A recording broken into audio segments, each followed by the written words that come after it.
কাল কিন্তু রাতে ভালো পরিমাণ বৃষ্টি হয়েছে, দেখতেই পারছো মাঠে কিন্তু ভালো পরিমাণে জল জমে গেছে।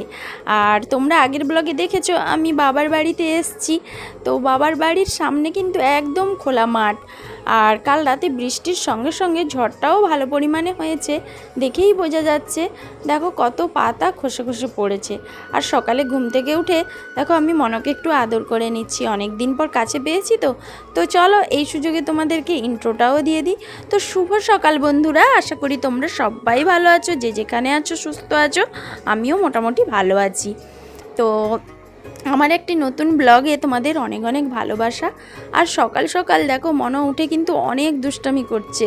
ওকে সবাই দাঁত মাজার কথা বলছে, ও কিন্তু কিছুতেই দাঁত মাজতে চাইছে না। ছোটোবেলা থেকে ওর একটা অভ্যাস, ও দাঁত মাজবে না।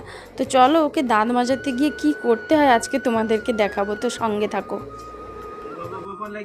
এইবার এইবার ঠিক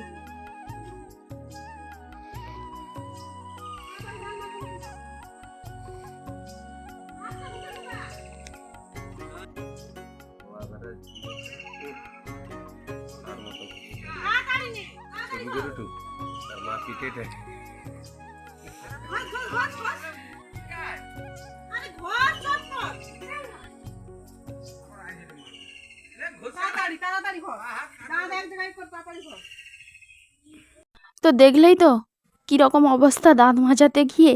তো কাদের বাড়ির ছেলে এরকম করে তোমরা একটু কমেন্টে বলবে তো।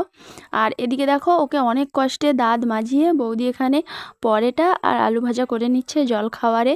তো সত্যি কথা বলতে কি, ও প্রথম থেকেই না এরকম কোনো মতে সকাল থেকে উঠে দাঁত মাজতে চায় না।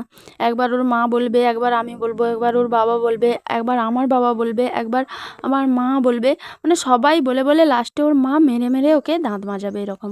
আর দেখো অনেক কষ্টে পড়তে বসেছে।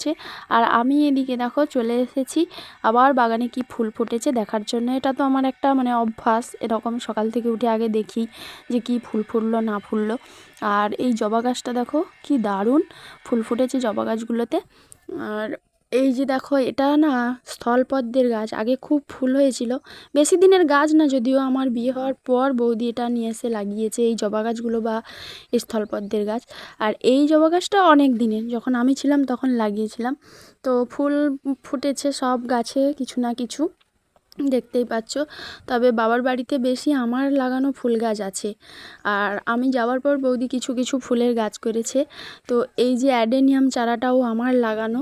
এটা লাগানো বলতে আমি মানে মেদিনীপুর থেকে আমার মামার বাড়ি থেকে নিয়ে এসেছিলাম এই গাছগুলো। আর কিছু কিছু গাছ আবার বৌদিও নতুন নতুন করেছে। তো চলো তোমাদেরকে ফুলের বাগানটা ঘুরে একটু দেখিয়ে দিই।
বাইরের সমস্ত ফুলের গাছ তো তোমাদেরকে ঘুরে ঘুরে দেখালাম। এখন বারান্দাতে কিছু ফুলের গাছ রাখা আছে, ওইগুলো তোমাদেরকে দেখাবো। তো ঠাকুরের সিংহাসনের পাশে কিছু ফুলের গাছ আছে। আর এই যে দেখো মার কিন্তু সকাল সকাল পুজো দেওয়া একদম কমপ্লিট হয়ে গেছে। আর এই বারান্দাতে ফুলের গাছগুলো কিন্তু আমার হাতের লাগানো, খুব শখের গাছ। তেমন হয়তো কোনো দামি গাছ নয়, কিন্তু এগুলো আমার খুব পছন্দের। এই যে money plant, snake plant, spider plant, তারপরে কিছু ক্যাকটাস, এগুলো আমার মানে বিয়ের অনেক আগে থেকে এগুলো আমার নিজের হাতের তৈরি করা। আর এগুলোকে এখন মা, বৌদি, দাদা সবাই যত্ন করে খুব সুন্দর করে রেখেছে।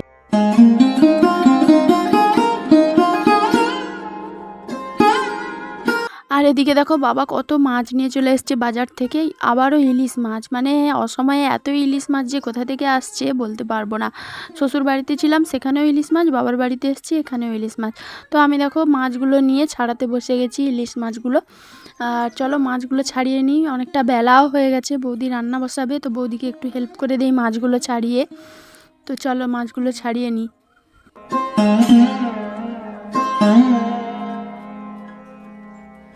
তো দেখো আমরা দুপুরে সবাই মিলে একদম খেতে বসে গেছি। আজ কিন্তু ছুটির দিন, না হলে সবাই স্কুলে চলে যেত, দাদাও চলে যেত, মাও স্কুলে চলে যেত, আর মনও তো স্কুলে চলে যেতই। তো দেখো সবাই একসঙ্গে, আজকের ছুটির দিন রবিবার যেহেতু, তো সবাই একসঙ্গে খেতে বসে গেছি। তো অনেকটা দিন পর কিন্তু এইরকম একসঙ্গে খেতে বসেছি। তো আগের সব কিছুই কিন্তু মনে পড়ে যাচ্ছে। যতই হোক বাবার বাড়ি, তো সব মেয়েদের কাছে তার বাবার বাড়ির কিন্তু আলাদা একটা ভালো লাগা আছে, বা একটা ইমোশান বলতে পারো। আর বাবার বাড়ির সব কিছুতেই একটা মানে আলাদাভাবে অধিকারও জন্ম নেয়, আর ভালো লাগাও তৈরি থাকে। যতই শ্বশুরবাড়ি বড়লোক হোক, তবুও বাবার বাড়ি যদি গরিবও হয়, সেখানে কিন্তু একটা আলাদা ভালো লাগা বা আলাদা সব কিছু ইমোশান তৈরি হয়। আর এদিকে দেখো বাবার বাড়ির মুরগিগুলো দেখো সন্ধ্যার সময় একে একে কি সুন্দর উঠে যাচ্ছে তাদের জায়গায়, থাকার জায়গায়। তো সিঁড়ি দেওয়া আছে, ওখানে কি সুন্দরভাবে উঠে যাচ্ছে। আর এদিকে বাবা দেখো সন্ধ্যার সময় জল নিয়ে চলে এলো আমাদের এই গ্রামের টিয়ল থেকে। জানোই তো গ্রামের ব্যাপার, মানে একটা টিয়ল থাকবে পাড়ার মধ্যে, সেখান থেকে সবাই জল আনবে, তো সেরকমই। আর তো বাবা জল আনে এরকম সাইকেলে করে, অনেকটা দূরে, মানে একটু দূরে যেতে হয় তার জন্য। আর এটা আমার বাবার বাড়ির দোকান, ছোটোখাটো একটা ভুসিমাল দোকান। গ্রামের বাড়ি মানে বুঝতেই পারছো যে সবার বাজারে যাওয়া সব সময় সম্ভব নয়, এই গ্রামের ছোট দোকান থাকে, সেখান থেকে কেনাকাটা করে। আর বৌদির কাছে দেখো একজন পড়তে আসে, তো ও পড়তে চলে এসছে, আর বৌদি ওই যে জামা কাপড়গুলো তুলে তুলে রাখছে। এই শাড়িটা মনে হয় ভেজা আছে, তো তার জন্য এরকম টাঙিয়ে দিচ্ছে। আর মনে হয় এখানে দেখো সন্ধ্যা দেওয়ার সময় কীরকমভাবে করতাল বাজাচ্ছে নেচে নেচে, তো মা সন্ধ্যা দিচ্ছে আর ও এরকম করছে। তো এরকম নাকি করতাল বাজায় এখন বলছে। তো চলো।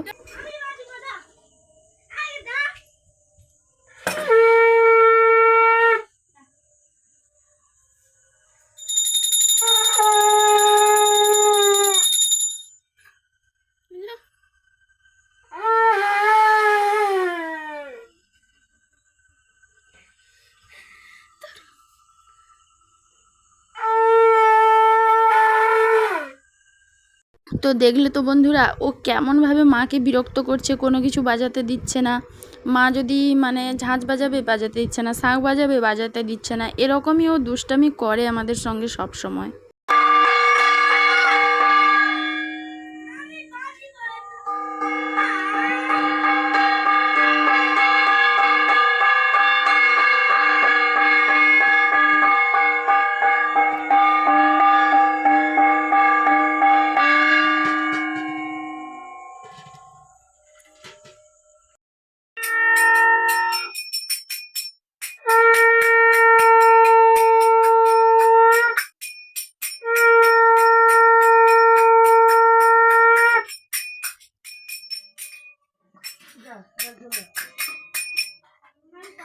তো বাবার বাড়িতে সেই সন্ধ্যা দেওয়ার ভিডিওর পর আর তো কোনো ভিডিও করা হয়নি। এখন পরের দিন সকালে দেখো একদম শ্বশুর বাড়ি চলে এসেছি।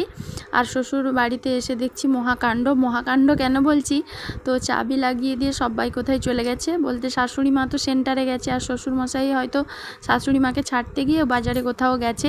তো যাই হোক, কখন আসে দেখা যাক। তো সবাই ভালো থেকো, সুস্থ থেকো, আর ব্লগটা এই পর্যন্তই, টাটা।